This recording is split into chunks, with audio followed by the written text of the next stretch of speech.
So in this brief video, I'll be going over taking a part out of Rhino, generating the toolpaths for it to be run on a CNC mill using VCarve, a camming software, which then posts to the ShopBot 3-axis CNC router at the Poly Pomona wood shop.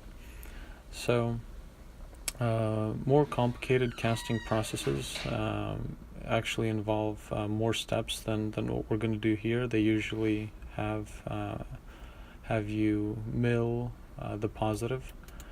So they usually have you mill this object of interest, and then you would basically cast that into a negative, so silicone mold to get a negative, and then you would cast your final material into that negative to get this and rendered in whatever material that you want it to be rendered in. So instead, we'll do a shortcut. So I'll be showing you how to mill a negative of this and basically cast the positive directly into the foam. So to get started, what we will do is first you basically need to separate your surface of interest from everything else. So we'll go and we'll put everything on a hidden layer that kind of does not belong to the model that we're interested in. So now that we're here, it's important to understand that 3-axis milling has a lot of limitations. One of those limitations is that it can't go under anything. So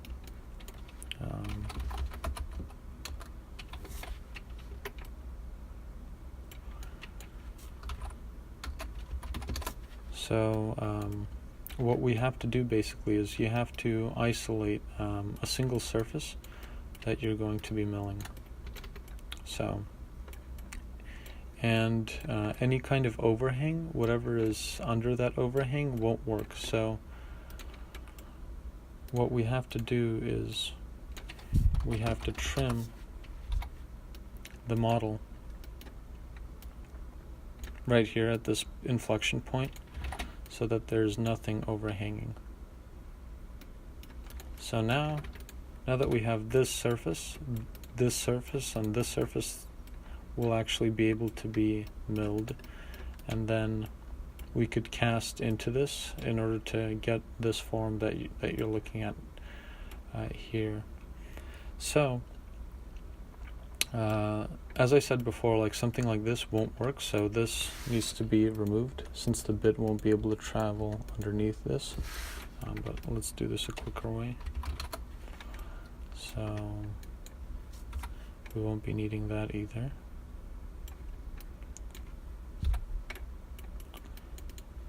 So that won't be needed, nor will that. And kind of the stuff that sticks out isn't necessary as well. So now that we have basically a single surface that we can see from the top,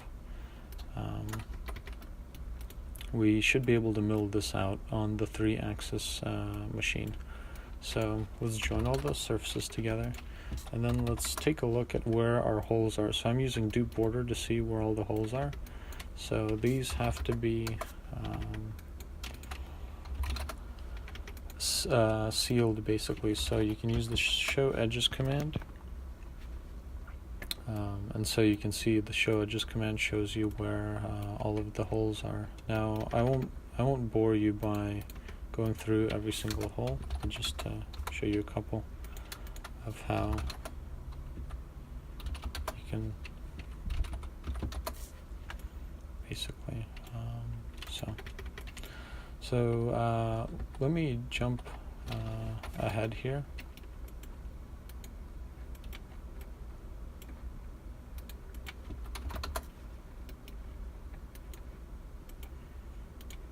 So this here is already a sealed surface that's well, it's not a sealed, it just doesn't have any holes in the middle of it. So as you can see via naked edges, all of the holes or the naked edges are on the outside. So there's some imperfections here, but that's fine. As long as there's nothing where kind of your most delicate milling will happen, it's generally that's fine. So now that we have this surface that we're going to mill, let me talk a little bit about how you set up the material. Now here, what I did is I just layered some Home Depot insulation foam. Obviously, if you're doing this for a nice model, you'd want to get a real block of foam, and then you'd want to glue it using epoxy or Gorilla Glue or something to a piece of plywood, which then you should be able to screw, as you can see here, screw onto the bed of the CNC. So keeping that in mind, that's kind of where we're going. Let's look at the material stock. So you do not have to model this, but I modeled it just for reference, and this corresponds fairly well to this, just from some measurements. So as you can see, we have about 4 inches of foam and a little piece of plywood. Due to the machine at school having some limitations, it can't plunge very deeply, so I don't recommend having anything greater than 3.5 inches that you're cutting. So you can layer things, you can stack them, doing multiple rounds of foam, but in one single pass, you really can't exceed more than 3.5 or 4 inches. 4 inches is the absolute restriction, and given that most drill bits are, most router bits are 2 inches at the shop, that's another limiting factor that you must consider. So now that we have our stock, basically what you want to do is you want to take this top surface of the stock,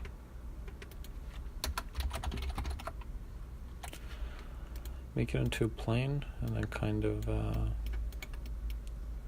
of position your object so that it's more or less centered inside. And now what we'll do is actually, let's create a bounding box. This will make it easier. I'm just going to move this up so that they align. I don't need that bounding box anymore. So now what we'll do is we'll use dupe border to get the edge. We will project that onto this surface.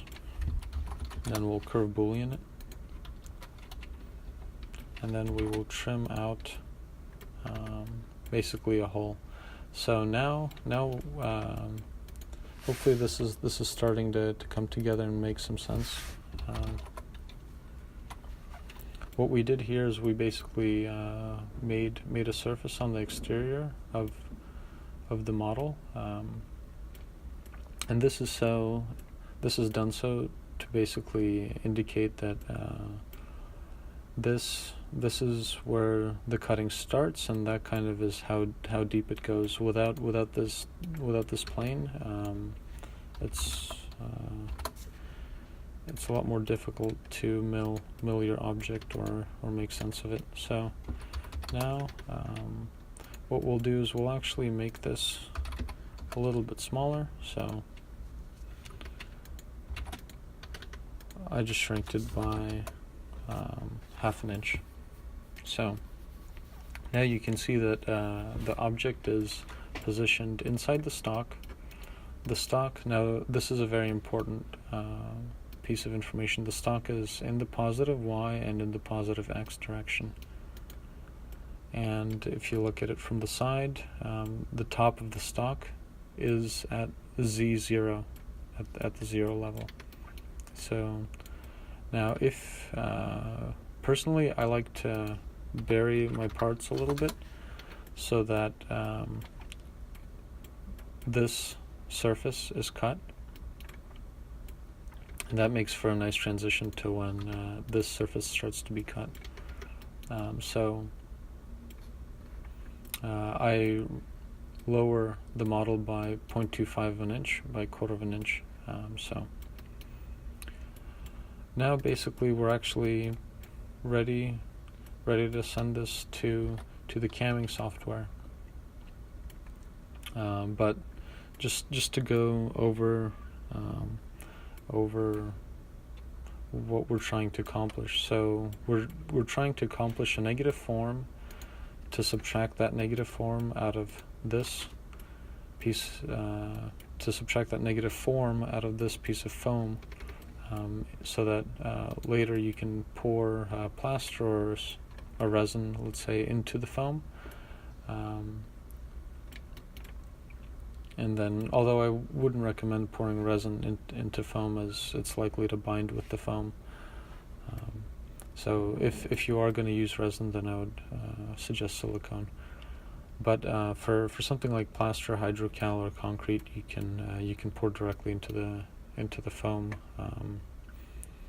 and usually it should work as long as you can get it to let go of the foam. So now that we have that, this is basically how the model looks. It's 1/4 of an inch below the surface. It's carefully positioned with regards to the origin. It's in the positive Y and the positive X direction, and it corresponds to where you anticipate placing your foam. So now what we do is we take this and we export the Stl file. So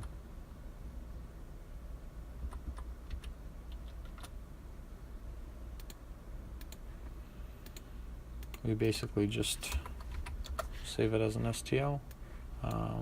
Inches 0.001 is plenty, and then binary is usually fine. So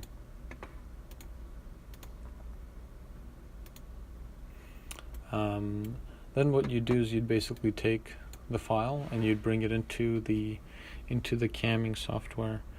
One thing to keep in mind with the CNC that's at school in the wood shop, the ShopBot router, it's it helps to be mindful of where the X axis and the Y axis are, so that you accidentally don't start milling. You don't accidentally start milling your part when in reality the machine is the coordinate system is like this, and so basically then you could end up with a mistake, and you could waste a lot of your time that you spent setting up the material in the file if something like this happens. So I would strongly suggest that you either use squares, or you're mindful of basically where the X direction is and where the Y direction is on the machine. So to start creating new tool paths, what we'll do is we'll open a new file, and basically you want to set your material size. So once we're done with that, we have a file, import component 3D model. We'll grab our STL that we exported out of Rhino. So this is how it brings in the STL. You can see the size here is correct in inches. Obviously you want to make sure that your Rhino file is in inches. And so top is fine for our purposes, and then you want to unclick this discard data below zero plane. So click OK. So now what VCarve has done is it's recreated the 3D model from the STL, and it's filled in some of these walls that we didn't put in. I would be careful for artifacts such as that. But yeah, that's a sign of a not very clean model. But for this it's okay as long as the surface doesn't have any imperfections.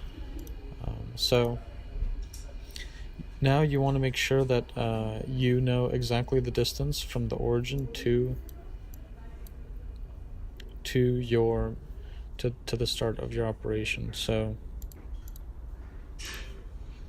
this dot right there is basically the extent of your STL, and you want to make sure that that aligns with the material, how you've positioned it on the bed of the CNC. So if this is 0 on the CNC, this would be the edge of the plywood of the MDF. So then just make sure that this distance is correct. So to continue forward, now that we've loaded in the STL, we can go under tool paths, and we'll be generating two tool paths. One is a roughing pass, so this will basically remove all of the foam roughly. This is very important in order to set up a finishing pass.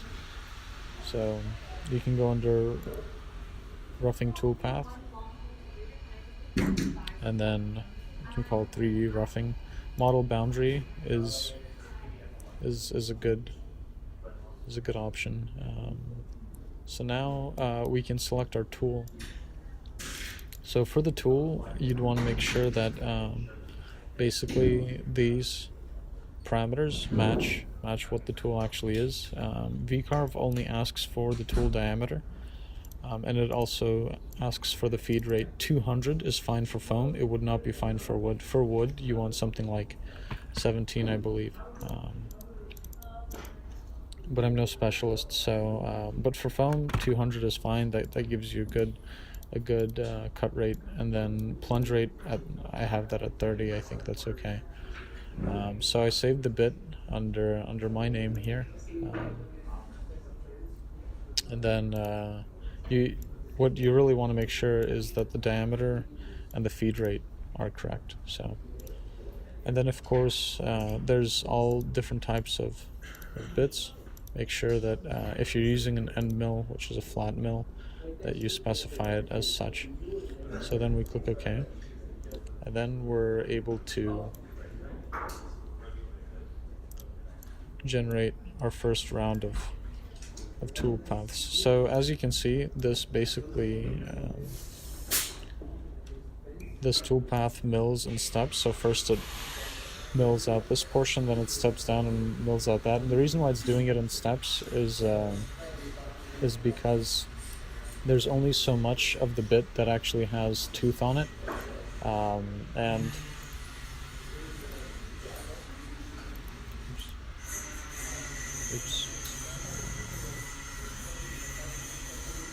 so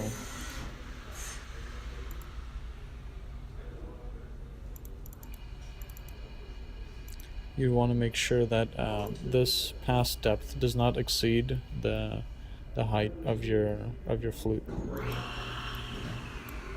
So now that we have our roughing pass, what we're going to do next is we're going to generate our finishing path. So again, we select our tool. And for a finishing pass, you can use a smaller bit, you can use a round bit. Both of those things will dramatically improve the finish quality.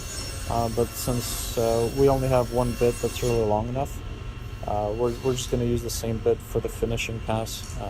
So then we run calculate. And then you can see that this tool path starts in the middle and basically draws concentric circles outwards. And it doesn't step down or anything since all of the material has been removed prior. So now the only thing left really is you can visualize, or let's actually visualize. First let's visualize the roughing pass. So that's what the roughing pass will look like.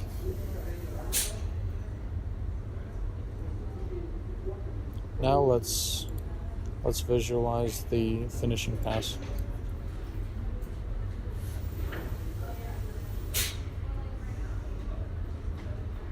So that's what the finished surface will look like. So now after you're done with that, you can close the preview. You have to select by clicking on each toolpath that you want to export, and then you go here, save toolpath, and then just make sure that what you're exporting is actually what you intend to export, and then you want to use the ShopBot inch post processor since your model is in inches, and then you save toolpath to file. So then you go into CNC and you can put your name, and then you can save it, and then you can go under finishing pass, and then you would save this also to the folder. Just again make sure that your bit corresponds to the name of the path that you intend to export. So after that's done, you're basically done with VCarve. Now what you can do is you can go into ShopBot. So this is the jog control for the CNC. Here's the jog control for the CNC, and you can move the machine around. What you'll have to do now is you'll have to mount the material onto the bed of the CNC. After you zero the Z axis, and only zero the Z because the machine knows the machine's already zeroed on the X and the Y, and the only variable is the Z. So now what we'll do is we'll zero the Z axis on the mill. So you put this aluminum skid directly under the bit, and then you clip the alligator clip to ground this. But first, we're going to test whether or not it conducts, whether or not it's grounded, to make sure that we don't break the bit. So if you look over there, each time I ground the clip, a light should come on. So if the light comes on, that means we're good to zero the machine. Then we can zero the machine. So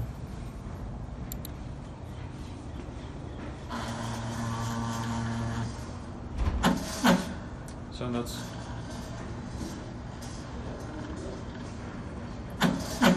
now it's zeroed. Now we just have to put everything away. And to cut the part, so then you'd go to cut part. Then you'd load first you'd load the roughing pass, then you'd click start. And then the machine would start working.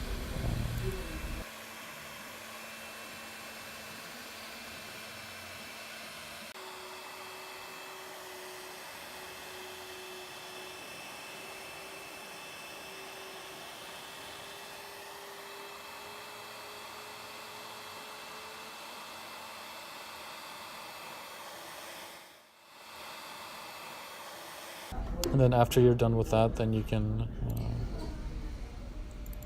run the finishing pass. So that's all.